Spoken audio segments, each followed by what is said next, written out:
दोस्तों, चैत्र नवरात्र आने वाले हैं। नवरात्रि में हर घर में पूजा पाठ का माहौल रहता है, क्योंकि माता रानी पूरी सृष्टि की माता है। यहाँ तक कि ब्रह्मा, विष्णु और महेश तीनों देव भी माता का आराधना करते हैं। तो ऐसे में यह छोटी सी चीज घर में लाने से माता रानी दौड़ी चली जाती है। यकीन मानिए, हम भी अपने घर पर नवरात्रों में इसे जरूर लाते हैं। माँ दुर्गा अवश्य प्रसन्न होती है। यह नवरात्रों में घर पर लाना बहुत जरूरी माना जाता है। तो आइए जानते हैं इसके बारे में। लेकिन इससे पहले आपसे रिक्वेस्ट करते हैं कि वीडियो को लाइक जरूर करिएगा, दोस्तों को शेयर कर दीजिएगा, और अगर आपने अभी तक चैनल को सब्सक्राइब नहीं किया है तो चैनल को सब्सक्राइब करके बेल आइकन जरूर दबाइएगा। दोस्तों, नंबर 1 है कमल का फूल। कमल का फूल नवरात्र में घर पर लाने से खुशहाली आती है। कमल का फूल देवी लक्ष्मी का सबसे प्रिय फूल है। कमल के फूल पर माता लक्ष्मी विराजमान रहती है। नवरात्रि में कमल का फूल घर में लाने से देवी लक्ष्मी की कृपा सदैव बनी रहती है। तो यकीन मानिए, खास तौर से नवरात्रि में माता लक्ष्मी को कमल का फूल अर्पित करते हैं।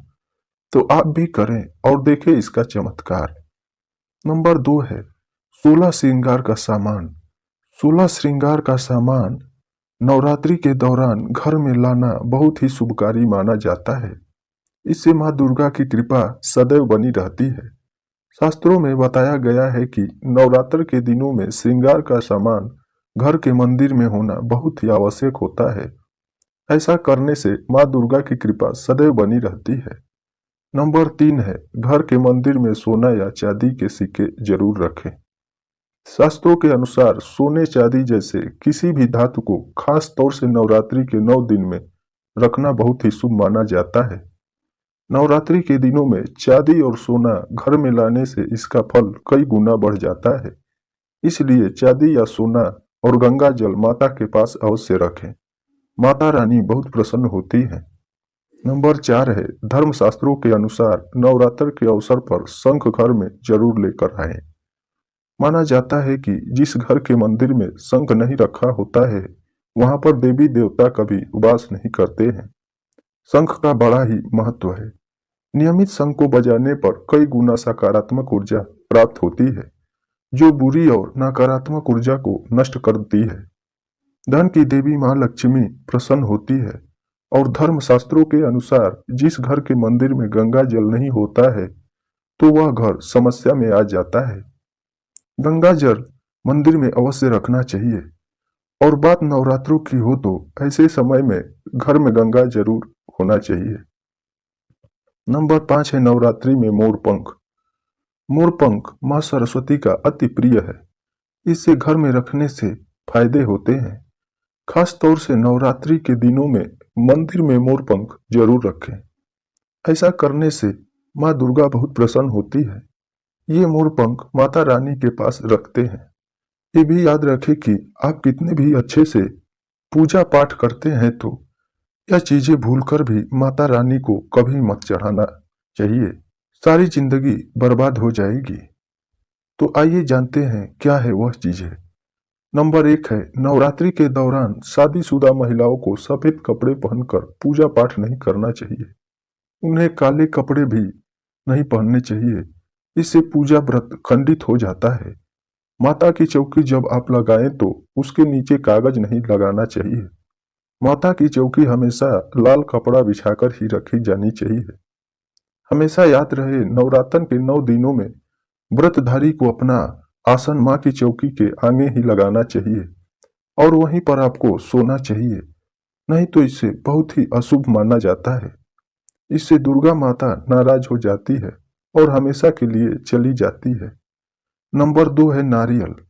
हिंदू धर्म में नारियल को समृद्धि, श्रद्धा और सम्मान का सूचक माना जाता है। नारियल को शुभ फल भी कहा जाता है। नारियल को सुख समृद्धि में वृद्धि करने वाला माना जाता है।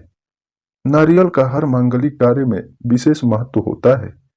जैसा कि आप सभी जानते हैं कि माता रानी के कई मंदिरों में नारियल से बलि भी दी जाती है, और माता रानी के पूजन में नारियल का इस्तेमाल हम सभी करते हैं। खासकर कलश की स्थापना नारियल रखकर ही की जाती है। माता रानी के पूजन में हम नारियल का इस्तेमाल करते समय अक्सर गलतियां कर बैठते हैं। नारियल भी अनेक प्रकार के होते हैं। पूजा और प्रसाद में ज्यादातर हरा और कभी सूखा नारियल इस्तेमाल किया जाता है, लेकिन माता रानी के पूजन में सदैव पानी वाला जटा वाला नारियल ही इस्तेमाल करें। और फिर देखें, नारियल का भाग टूटा हुआ नहीं होना चाहिए, क्योंकि साबुत नारियल ही माता को चढ़ाया जाता है, जो पवित्रता का प्रतीक होता है। साबुत नारियल ही सुख समृद्धि का प्रतीक होता है। साबुत नारियल को शुभ फल यानी कि माँ लक्ष्मी का फल कहा जाता है। नवरात्रि में माता रानी के कलश की स्थापना करते समय पानी वाला नारियल कलश स्थापित में करना चाहिए। साथ ही यह ध्यान रखना चाहिए कि उसके ऊपर लेटा कर रखना चाहिए। स्थापना करते समय नारियल को खड़ा करके नहीं रखा जाता है। साथ ही नारियल को स्थापित करने से पहले आप नारियल को लाल कपड़े में लपेटकर लाल चुनरी ओढ़ाकर आप कलश के ऊपर स्थापित करें। शास्त्रों के अनुसार कलश के ऊपर जब सही तरीके से सही प्रकार का नारियल रखा जाता है, तभी ही व्रत और पूजन का पूर्ण फल प्राप्त होता है। यह भी ध्यान रहे कि महिलाएं माता रानी को नारियल अर्पित कर सकती हैं। महिलाएं माता रानी के सामने नारियल को भूलकर भी ना तोड़ें, क्योंकि नारियल बीज रूप होता है और महिलाएं बीज रूप से ही शिशु को जन्म देती है। इसलिए कभी भी महिलाओं को नारियल नहीं तोड़ना चाहिए। नंबर 3 है लौंग। दोस्तों, माता रानी के पूजन में लौंग का इस्तेमाल किया जाता है, लेकिन कई लोग लौंग का इस्तेमाल करते समय एक बहुत बड़ी गलती कर बैठते हैं।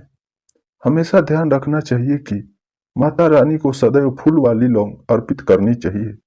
जिस लौंग के ऊपर फूल नहीं होता या फिर जिस लौंग के पीछे डंटी नहीं होती, उसका आप माता रानी के पूजन में भूलकर भी इस्तेमाल न करें।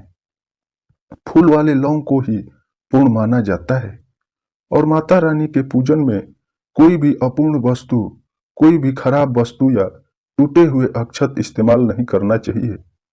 इसलिए सदैव माता रानी के पूजन में साबुत लौंग का ही इस्तेमाल करें। नंबर 4 है माता के पूजन में तुलसी पत्ते अर्पित नहीं करने चाहिए। माँ दुर्गा के पूजन में तुलसी पत्र का इस्तेमाल करना वर्जित माना जाता है और दूर्वा भी माता रानी को अर्पित नहीं करना चाहिए। दूर्वा भगवान गणेश को अति प्रिय है। नवरात्रि में आप भगवान गणेश को अर्पित कर सकते हैं। भगवान विष्णु को तुलसी के पत्ते अवश्य अर्पित कर सकते हैं, लेकिन माता रानी को भूलकर भी तुलसी के पत्ते या दूर्वा अर्पित ना करें।